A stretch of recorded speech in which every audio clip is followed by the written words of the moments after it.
नमस्कार, मी Narendra Panditrao. Raghavendra Fertilisers Private Limited या आमच्या कंपनीच्या चॅनलवरील ही जी पीक उत्पादन वाढ व्याख्यानमाला आहे त्या व्याख्यानमालेतील मला वाटतं 4थ्या भागामध्ये आपलं स्वागत करत आहे. मागच्या 3 भागांमध्ये मी पहिल्या भागामध्ये प्रस्तावना केली, दुसऱ्या भागामध्ये मानसिकता हा विषय घेतला.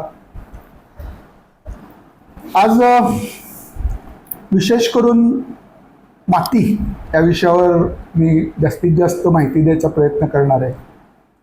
मला आपल्या सगळ्यांना एक नेहमी प्रश्न विचारावासा वाटतो की आपल्याला आपली जमीन माहिती आहे का? आपण आपल्या जमिनीचं कधी माती परीक्षण केलेलं आहे का? मुख्य म्हणजे आपली जमीन जिवंत आहे का मृत आहे हे आपल्याला माहिती आहे का? आणि या प्रश्नाचं उत्तर द्यायचं झालं तर आपल्या जवळजवळ 90% जमिनी या फक्त 5 ते 10% जिवंत आहेत. म्हणजे मागे मी सांगितलं होतं की सेंद्रिय कर्ब 3 पासून आपण पावापर्यंत खाली आणला. याचा अर्थ जमिनीतले सूक्ष्म जीवाणू कमी झाले. जमिनीतले सूक्ष्म जीवाणू कमी झाले याचाच अर्थ जमिनी हळूहळू मृत व्हायला लागल्या. तर आपल्याला आपली जमीन माहिती आहे का? हा सगळ्यात महत्त्वाचा भाग. आपण आपलं कधी माती परीक्षण केलं आहे का? फार कमी जणांनी माती परीक्षण केलेलं आहे. आज माती परीक्षण हा विषय मी घेतलेला आहे किंवा घेणार आहे. खरं म्हणलं तर माती परीक्षण करायची गरज आहे का? करणं आपल्या जमिनीत काय आहे आणि काय नाही आहे हे पाहणं निश्चितच चांगलं आहे. पण कुठल्याही प्रकारचं माती परीक्षण न करता जर आपल्याला आपली जमीन सुपीक आहे का नापीक आहे हे जर ठरवायचं असेल तर आपण आपल्या वावरात जा, मुठभर माती उचला आणि त्याचा वास घ्या. त्या मातीला जर कुठलाही वास येत नसेल तर ही जमीन खराब होत चालली आहे, नापीक होत चालली आहे. आणि या मातीला जर पहिल्या पावसाचा सुगंध असेल, पहिल्या पावसाचा जो सुगंध असतो तो सुगंध जर आपल्या शेतातील मातीला येत असेल तर आपली जमीन ही सुपीक आहे. आपल्या जमिनींमध्ये सूक्ष्मजीवाणूंची संख्या मोठ्या प्रमाणावर आहे. माती परीक्षण कधी आणि कसं करायचं? खतं टाकल्यानंतर कधी मातीची सॅम्पल्स घ्यायची नाहीत. जेव्हा पीक निघून जातं, हार्वेस्टिंग झालेलं असतं, अशा स्टेजला माती परीक्षण करणं हे गरजेचं असतं. माती परीक्षण करताना 1 एकराच्या आपल्या वावरामध्ये साधारण 4 ते 5 ठिकाणी या टाईपचे असे खड्डा काढून त्यातली माती घेऊन 4-5 खड्ड्यातली माती एकत्र करून त्यातला साधारण एक अर्धा किलो माती आपण परीक्षणाला पाठवायची असते. माती परीक्षणावरून एक गमतीशीर तुम्हाला माती परीक्षण संबंधी एक किस्सा सांगतो किंवा एक हकीकत सांगतो.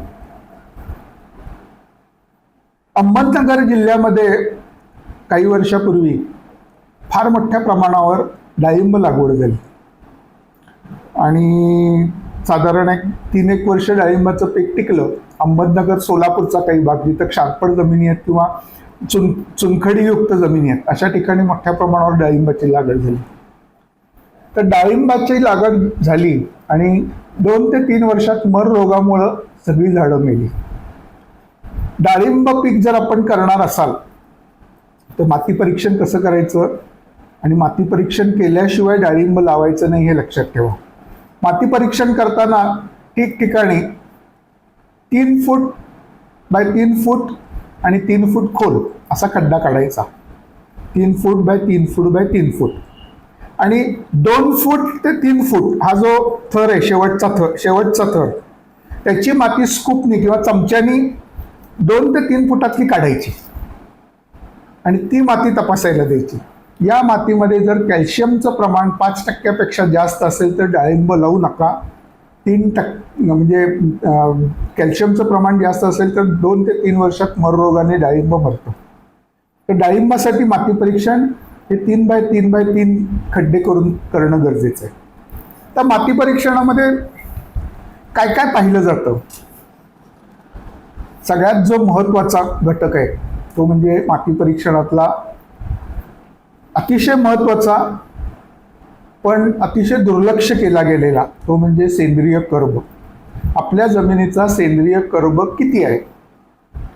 खूप मोठा आणि सगळ्यात गहन विषय आहे. सर्वसाधारणपणे जर माती परीक्षण बघितलं तर हा साधारण 0.2 ते 0.4 दरम्यान निघतो सेंद्रिय कर्ब. सेंद्रिय कर्ब हा खरं तर सगळ्यात महत्वाचा भाग आहे. ऊसासारख्या पिकात जर तुम्हाला एकरी 80 टन 100 टन 125 टन उत्पादन घ्यायचं असेल तर सेंद्रिय कर्ब कमीत कमी 1% पाहिजे किंवा 0.8 पेक्षा जास्त पाहिजे. आणि केळीसारख्या कंदवर्गीय पिकाला हा 1.5% पाहिजे. पण दुर्दैवाने सरसकट जर आपण विचार केला तर आपल्या जमिनींचा सेंद्रिय कर्ब हा 0.2 ते 0.4 या कॅटेगरीमध्ये येतो. हा सेंद्रिय कर्ब कसा वाढवायचा हे मी पुढच्या भागात घेणार आहे.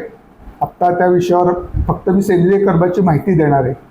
तर सेंद्रिय कर्ब हा माती परीक्षणातला सगळ्यात महत्वाचा म्हणजे महत्वाची बाब सेंद्रिय कर्ब, जो आपली जमिनीची सुपीकता उत्पादन क्षमता ठरवतो. की सेंद्रिय कर्ब जितका जास्त तितकी रासायनिक खतांची पिकाकडून उचल जास्त, सेंद्रिय कर्ब जितका कमी तितकी रासायनिक खतांची किंवा खतांची उचल पिकांकडून कमी. त्यामुळे सेंद्रिय कर्ब हा सगळ्यात महत्वाचा भाग आहे. त्याच्यानंतरचा भाग येतो सामू किंवा पीएच. सर्वसाधारणपणे सामू हा 6.5 ते 7.5 या दरम्यान असायला पाहिजे. पण दुर्दैवाने रासायनिक खतांचा अतिवापर यामुळे आपल्या जमिनीचा सामू आणि सेंद्रिय खतांचा कमी वापर याच्यामुळे जमिनीचा सामू हा वाढत चाललाय.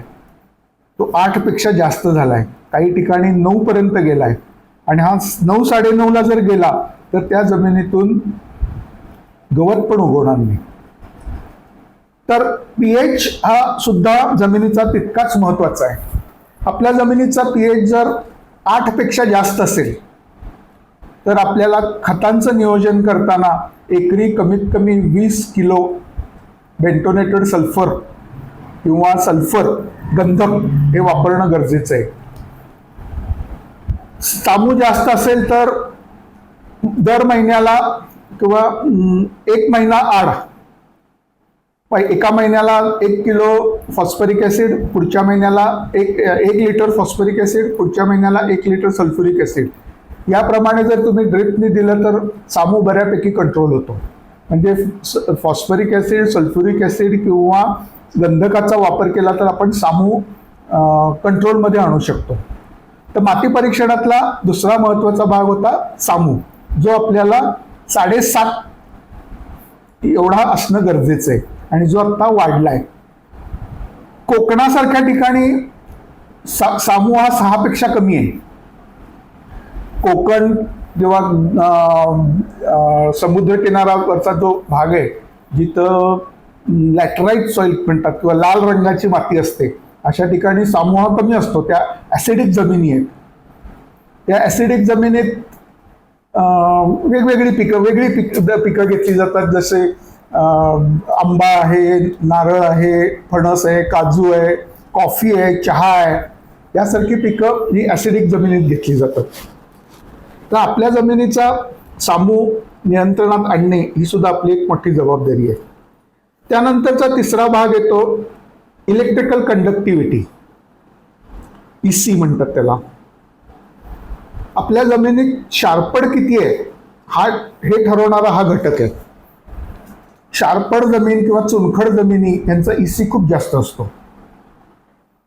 हा ईसी कशामुळे वाढतो तर पाण्याचा आणि अतिवापर म्हणजे गरजेपेक्षा जास्त पाण्याचा वापर आणि रासायनिक खतांचा अतिवापर याच्यामुळं त्या जमिनी क्षारपड झालेल्या आहेत. क्षारपड जमिनी असतील तर काय उपाययोजना केली पाहिजे याचा मी एक वेगळा भाग घेणार आहे. की जिप्सम वापरायचं आहे पण ते कसं वापरायचं हा मी वेगळा भाग घेणार आहे. तर माती परीक्षणातला तिसरा महत्वाचा भाग आहे तो ईसी इलेक्ट्रिकल कंडक्टिव्हिटी. त्याच्यानंतर निरनिराळे घटक. आपल्या जमिनीत फॉस्फरस किती आहे हे माती परीक्षणामध्ये आपल्याला समजतं. भारतातल्या जमिनीमध्ये फॉस्फरसची कमतरता आढळते. फॉस्फरस खूप कमी प्रमाणात आपल्या जमिनींमध्ये आहे.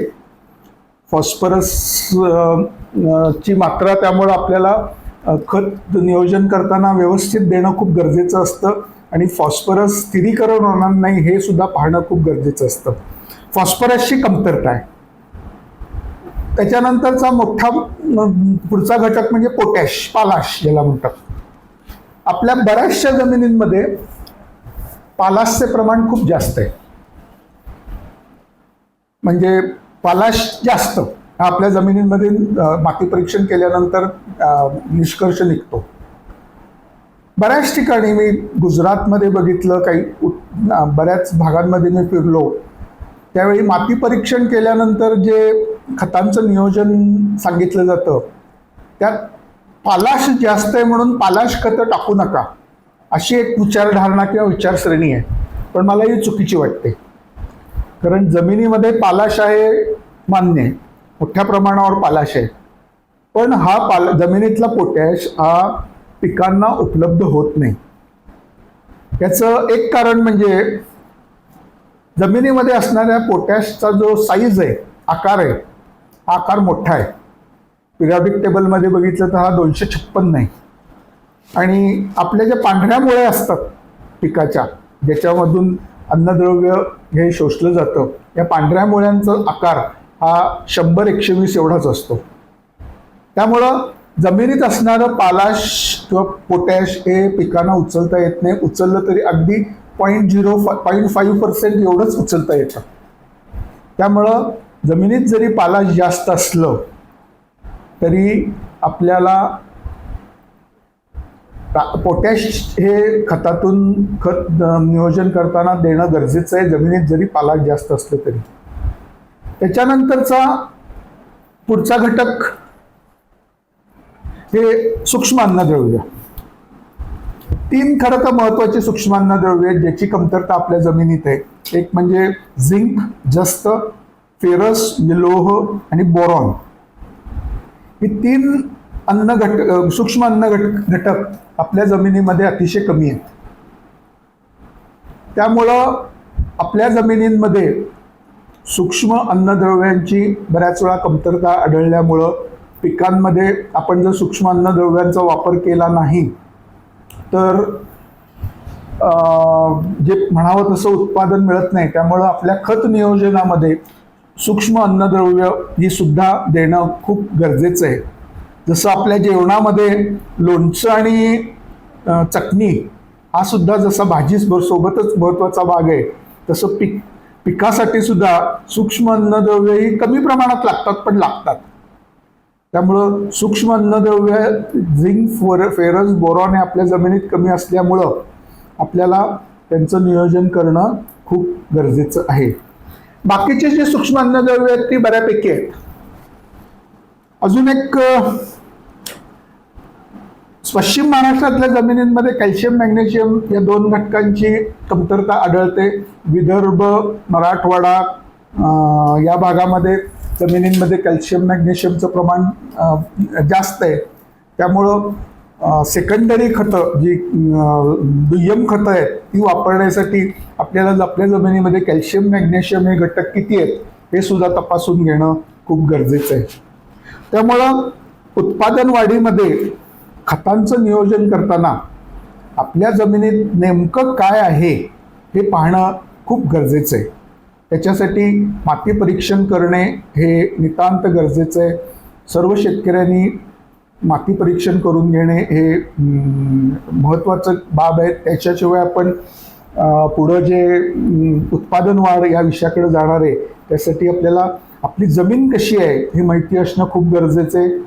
सेंद्रिय कर्ब तर कमी झालेलाच आहे, तो कसा वाढवायचा ह्याच्यावर मी एक पूर्ण भाग घेणार आहे. आज माती परीक्षणाबद्दल एवढं सांगूनच मी इथं थांबतो. आपल्याला जर लेक्चर ही माहिती आवडली असेल तर आपण आमच्या या चॅनलला जरूर सबस्क्राईब करावं. ही माहिती जास्तीत जास्त शेतकऱ्यांपर्यंत पोहोचवण्यासाठी आपण शेअरही करावी. आणि आपल्या जर काही शंका असतील तर कॉमेंट सेक्शनमध्ये लिहाव्यात. म्हणजे पुढच्या लेक्चरमध्ये मी त्या कॉमेंट्सवरून तुम्हाला तुमच्या शंकांचं निरसन करण्याचा नक्कीच प्रयत्न करीन. धन्यवाद.